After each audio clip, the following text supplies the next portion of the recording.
Cette question s'adresse à vous, Monsieur Buffett, et à vous, Monsieur Munger. Monsieur Buffett, j'ai suivi votre carrière depuis la première fois que j'ai lu à votre sujet dans la première édition du Forbes 400, publiée en 1982. La lecture de votre profil m'a également conduit au livre L'investisseur intelligent de Ben Graham.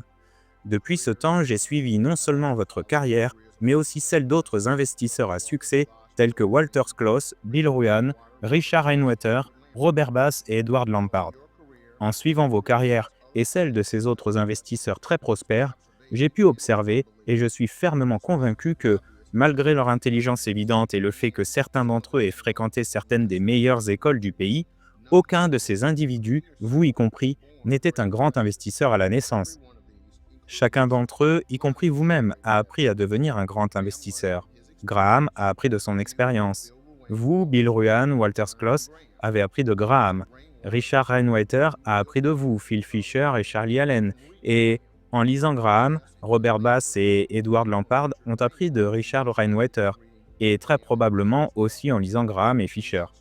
Ces observations m'amènent à la conclusion que, malgré la brillance intellectuelle, bien que cela aide probablement, j'en suis arrivé à la conclusion que les grands investisseurs ne sont pas nés grands investisseurs. Êtes-vous d'accord avec cette conclusion, Monsieur Buffett? Et vous, Monsieur Munger? Si oui, pourquoi? Sinon, pourquoi? Et si vous êtes d'accord, quelles choses recommanderiez-vous à quelqu'un qui voudrait devenir un grand investisseur? Enfin, quelle qualité mentale pensez-vous qu'une personne devrait avoir pour tenter de devenir un grand investisseur? Je vous remercie beaucoup. Je suis en grande partie d'accord avec ce que vous avez dit. Et je dirais que je ne sais pas dans quelle mesure la capacité à se détacher de la foule, par exemple, est innée ou apprise. Mais c'est une qualité qu'il faut avoir. Je suis tout à fait d'accord avec vous pour dire qu'un grand QI n'est pas nécessaire. Je veux dire, il n'est pas du tout nécessaire d'être extrêmement intelligent pour réussir en tant qu'investisseur. Euh, je dirais que vous avez entièrement raison. J'ai d'abord beaucoup appris de Graham de manière très très importante. Et j'ai appris encore davantage de Phil Fisher. J'ai aussi beaucoup appris de Charlie. Et la preuve se trouve dans mon parcours. En fait, entre 11 et 19 ans, je lisais Garfield Drew, Edward Zmagi et toutes sortes d'autres auteurs. Je veux dire, je lisais tous les livres de Gerald Loeb. J'ai lu tous les livres existants sur l'investissement et je n'ai pas du tout bien réussi. Je n'avais pas de véritable philosophie d'investissement. J'avais essayé plein de choses, je m'amusais beaucoup, mais je ne gagnais pas d'argent. Et j'ai lu le livre de Ben en 1949, lorsque j'étais à l'université du Nebraska, et cela a vraiment changé ma vision de l'investissement. Et en réalité, ce qu'ils m'ont essentiellement dit, c'est qu'il fallait considérer une action comme une part d'une entreprise. Maintenant, ça semble tellement évident. On pourrait se dire, vous savez, pourquoi devrait-on voir cela comme la pierre de Rosette? Mais c'est une pierre de Rosette dans un sens. Une fois que vous intégrez dans votre raisonnement que vous ne regardez pas des choses qui bougent de haut en bas sur des graphiques ou que des gens vous envoient de petits messages en vous disant « achetez ceci parce que ça va monter la semaine prochaine » ou que ça va être divisé ou que le dividende va être augmenté ou autre. Mais au lieu de ça, vous achetez une entreprise et là, vous avez jeté les bases pour penser de manière rationnelle à l'investissement. Il n'y a aucune raison pour que vous ayez un QI élevé pour faire cela.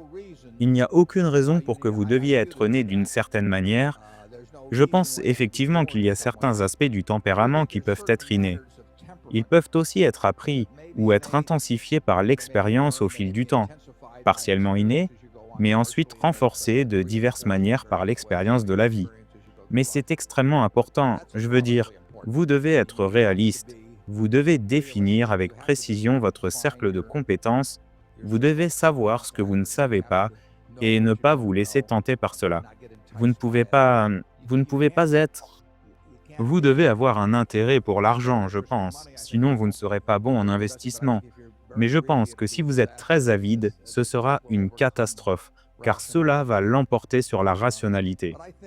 Mais je pense que les mêmes livres que j'ai lus et qui ont vraiment façonné ma façon de penser les entreprises et l'investissement, je pense qu'ils sont tout aussi valables aujourd'hui. Je veux dire, je n'ai rien vu au cours des 25 dernières années et je feuillette la plupart des livres. De toute façon, je n'ai rien vu qui améliore ce que Graham et Fisher ont écrit en termes d'approche fondamentale de l'investissement, qui consiste à penser aux actions comme à des entreprises, puis à réfléchir à ce qui fait une bonne entreprise. Et vraiment, c'est tout ce qu'il y a à savoir sur l'investissement, en ayant une marge de sécurité, ce dont Ben parle, et ainsi de suite.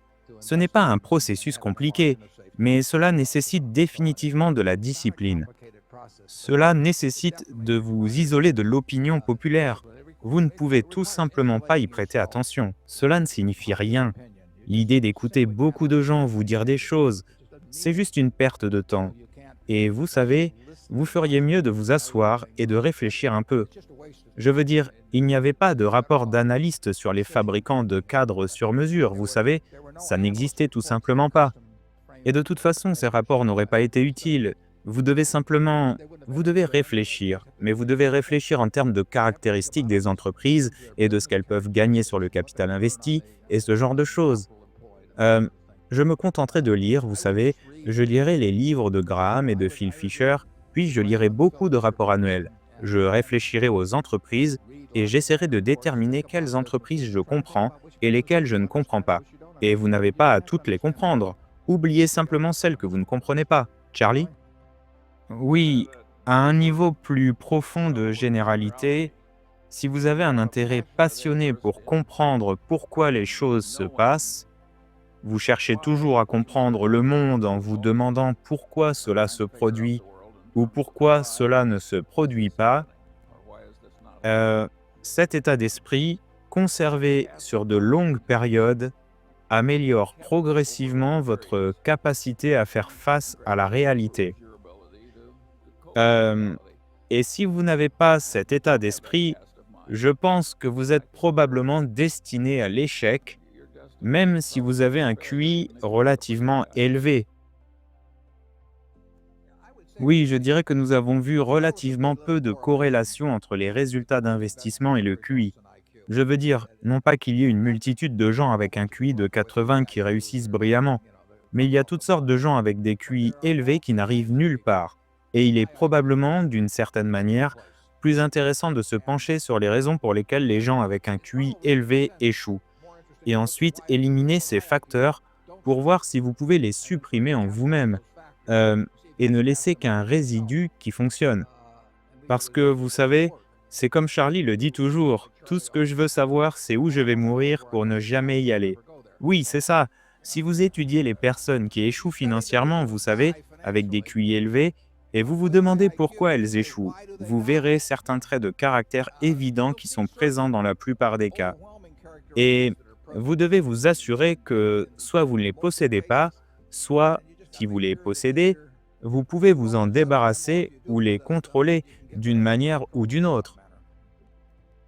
Cette vidéo est terminée. Dites-moi ce que vous en pensez dans les commentaires et si vous voulez vous construire une vraie bibliothèque d'investisseurs talentueux, je vous mets une liste de livres à posséder absolument dans la description de cette vidéo, juste en dessous.